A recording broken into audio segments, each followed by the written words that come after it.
Hi, I'm Lisa Little, owner and cake designer at Little Bake Shop. Today I'm going to teach you how to make some very simple flowers that you can place on a cake or put on a cupcake. Okay, well, we're actually going to start by using half gum paste and half fondant. And what we're going to do is we're going to put them together and knead them together. The reason why we use half gum paste and half fondant as opposed to only gum paste or only fondant is because gum paste will get very, very hard, which is what we want. However, it also dries very, very quickly. So for the tutorial, I'm going to use half and half. That way the flower petals don't dry as quickly as it would if I was only using gum paste. But if you want rock hard flowers, I suggest using only gum paste. Perfect, now that's all kneaded together. Put your gum paste and fondant in a ball, squish it down, and use your rolling pin. And you want to roll it out extremely thin. If it starts sticking to your surface, then use half cornstarch, half icing sugar, and dust your rolling pin, your gum paste and fondant, and your work surface. One more time.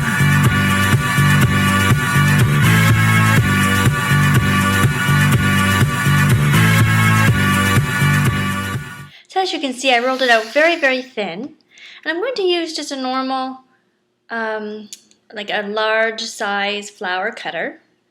And I'm also going to use, I don't know if you have one of these, but if you do, it just has a clear plastic cover over them. And what you're going to do is you're going to cut out a whole bunch of flowers and put them under here. If you don't have one of these, that's okay. You can just put it on like a paper towel or something and then cover it with some saran wrap just so that they stay soft and they don't dry out so quickly. One more time.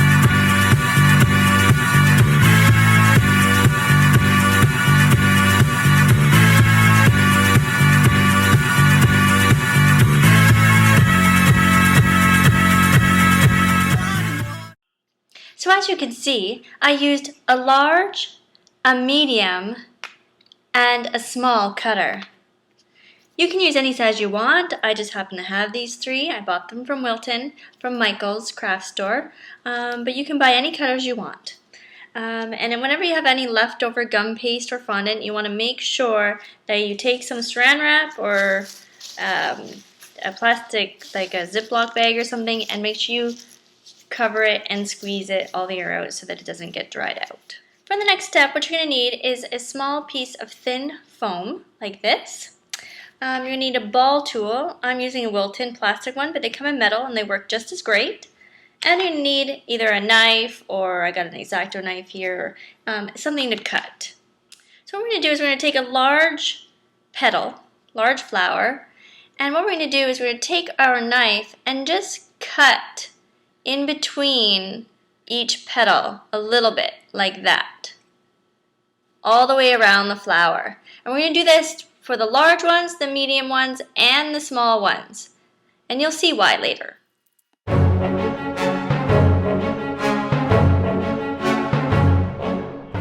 Okay, so what you're going to do now is you're going to put one of your large or any size flowers on your piece of foam. And with the large ball tool, the large size, you want to put the ball half on the petal and half off. And you just want to press down slightly and squish the end. Just like that, to make them really thin. And you want to do this to all the petals. The reason why we cut them is because they were they weren't separated enough, and they won't curl if you don't do this. They wouldn't stand out as much. So just go ahead and do it to all the petals.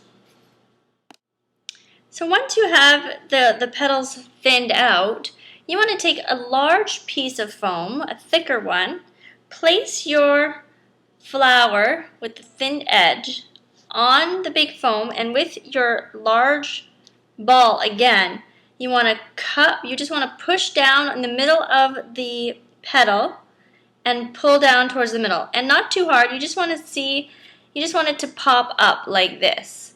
And that gives it a nice, real effect. And just do it to all the petals. There we go. Now I have flower formers here. If you don't have a flower former, that's fine. You can use a bowl. An egg carton works great. Just place your flower inside the flower former and let it dry while you work on the others.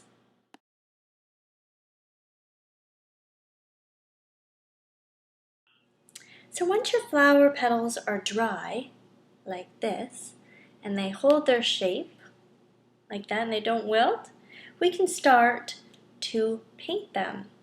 And I'm going to make mine purple, white, and orange today. But you can use any colors that you want.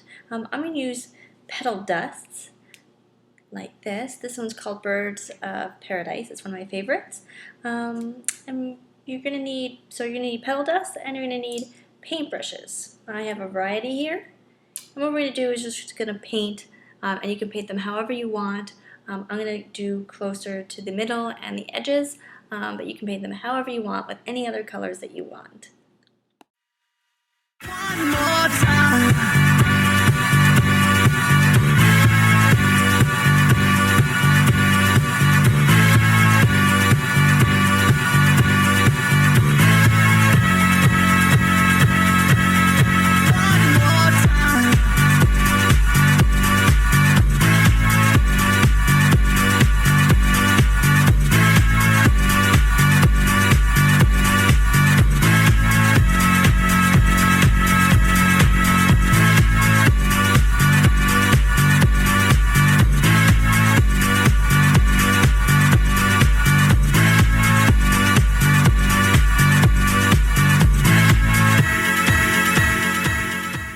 So once you're done coloring your flowers, I put a small petal on top of a bigger one, and then the smallest in the center. And then what I did is I grabbed some stamens. I have a bunch of different varieties, and I just stuck them in the middle. And what you want to do is take some confectioner's glaze once it's done and it's completely solid and dry.